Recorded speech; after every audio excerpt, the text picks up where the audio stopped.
Hi, welcome to the Heroes of Change campaign interview series. And it's my pleasure to have on the line Joe Hassan from Brisbane. Hello, Joe. Hello, Chris. How wonderful to be here with you. If I was to say to you, Joe, change your thinking, change your life, what gongs are going off in your head when I say that to you? Well, the first thing that comes to mind is that old classic, you keep doing the same things the same way.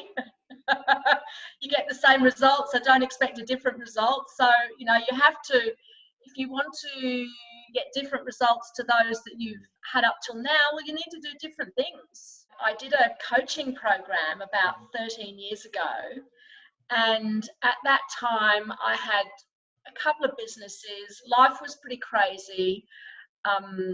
Working 7 days a week, too many hours, and this coach actually put forward the idea of going a whole 24 hours without thinking about business, like having a complete day off. And so it just seemed so straightforward and normal, but that's a change that I made instantly, to actually allow myself to have complete days off, however busy I am, to have complete days off, so that when I come back to work, I'm refreshed and revitalized. Some of my greatest coaching success stories have been when people tell me that they haven't had a day off for 2 years or something crazy, and then we work through a process so that they systemize their business, and then they have a month off. And the business works by itself, and that's just so satisfying. So when you can share stories of how it's all very well having a model and ideals of how things can be different, but when you can share stories of other people who I have worked with who have done, followed the bouncing ball and then they've had a holiday, well, if that's inspirational. But you can't just take a month's holiday and expect your business to still be there exactly the same tomorrow if you haven't put certain things in place to mean that it can be run by other people in your absence. So, the holiday is the bright shiny object at the end, but you can make changes every day to get closer to that. How do you see your next sort of 2, 3, 4, 5 years with building your coaching business and your authorship? How do you see that future for you? And is there something you can share with us, perhaps, about what you want to build and grow into the future? I want to build, create a ripple of change where people think and accept that it's okay to actually have pleasure every day. Yeah. And pleasure could just be sitting in the garden looking at the birds, the trees, or it could be having fun. It could be getting up early and seeing the sunrise. It could be having a picnic at sunset. It could be going on an extravagant holiday. But pleasure doesn't have to cost lots of money. But I think what I would like, the change that I would like to make, is that everybody takes time out to actually give themselves some pleasure every day. But I also think that if we don't do it, then we get sick. There's 1 in 5 Australians experience or live with mental illness. There's a lot of stress out there, and I've been one of these statistics, and I don't want to go back there, and so I need to look after myself. And I would like to see other people looking after themselves too.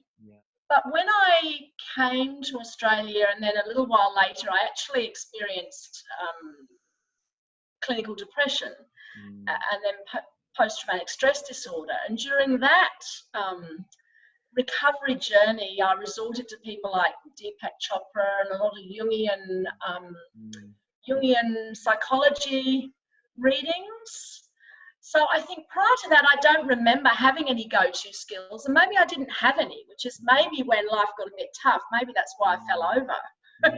But certainly now, for the last 20 odd years, meditation is good, exercise is really good. you know, walking, taking time out in the fresh air. I love going to the beach. I think being out in the countryside at the beach, walking, you know, is really, really good, and that's a really good reset. And then there's things like, you know, having a bath, having a bath with candles and just you know, relaxing and taking time for self. Even though I talk about vitality and energy, I'm very conscious to make the decision that energy isn't just about being alive and bubbly all the time. When I talk about energy, it's around having an awareness of where you're at. So essentially what I try to do is help people get their business out of their head. So once you get the business out of your head and you start writing systems, well, then it's easier to delegate anything, but especially you can start with small, simple tasks. I think planning is huge. So I think making lists has been a sanity saver. And so for projects that are really big, well, then you might have a big general list, but then you have, you know, sub lists. Yeah. So I actually had a project that has kind of been on the drawing board for a couple of years that I procrastinated around starting, but I started in January this year and got a result about 3 weeks ago.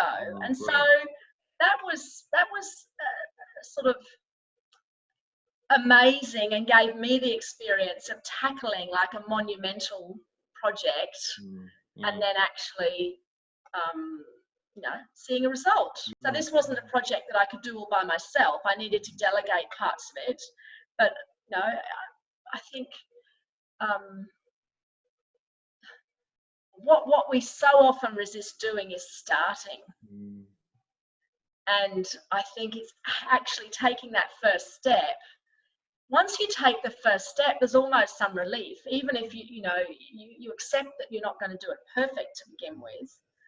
But starting is where I think you get traction. Yeah. You know, the old was it, how do you eat an elephant? Well, one bite at a time is a good way to start. The mind is very powerful. In fact, you know, they say that, you know, the subconscious mind doesn't know the difference between reality and imagination. So I think being able to imagine the change that you would like to have for yourself is a really good starting point.